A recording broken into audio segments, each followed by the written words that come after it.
বাংলাদেশ জাতীয়তাবাদী স্বেচ্ছাসেবক দলের ৪৫তম প্রতিষ্ঠা বার্ষিকী নানা কর্মসূচির মধ্য দিয়ে যশোরে পালিত হয়েছে। দিবসটি উপলক্ষে বৃহস্পতিবার দুপুরে জেলা স্বেচ্ছাসেবক দলের উদ্যোগে শহরের লালদিঘি পাড়ে অবস্থিত বিএনপির কার্যালয়ের সামনে গরিব, দুস্থ ও অসহায় মানুষের মাঝে খাদ্য সামগ্রী বিতরণ করা হয়। এই কর্মসূচি বিএনপির ভারপ্রাপ্ত চেয়ারম্যান তারেক রহমানের পক্ষ থেকে পরিচালিত হয়। বিস্তারিত থাকছে শাওন হোসেনের প্রতিবেদনে। প্রধান অতিথি হিসেবে উপস্থিত থেকে খাদ্য সামগ্রী বিতরণ করেন বিএনপির ভাইস চেয়ারম্যান অধ্যাপিকা নার্গিস বেগম।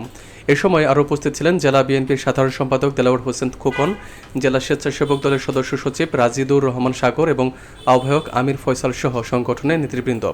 অনুষ্ঠানে মোট ৬০টি পরিবারের মাঝে ১ বস্তা করে চাল বিতরণ করা হয়। আয়োজকরা জানান, স্বেচ্ছাসেবক দলের প্রতিষ্ঠাবার্ষিকী উপলক্ষে এই কর্মসূচির মূল উদ্দেশ্য হল সমাজের অসহায় মানুষের পাশে দাঁড়ানো এবং দলের সামাজিক কর্মকাণ্ডকে আরও জোরদার করা। এছাড়া দিবসটি উপলক্ষে বিকালে এক বর্ণাঢ্য র্যালি বের করা হয়।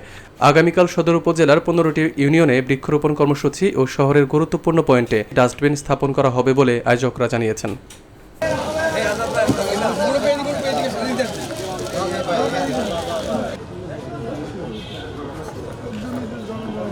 এই পর্যায়ে আপনাদের সামনে বক্তব্য রাখবেন যশোর জেলা স্বেচ্ছাসেবক দলের সংগ্রামী আহ্বায়ক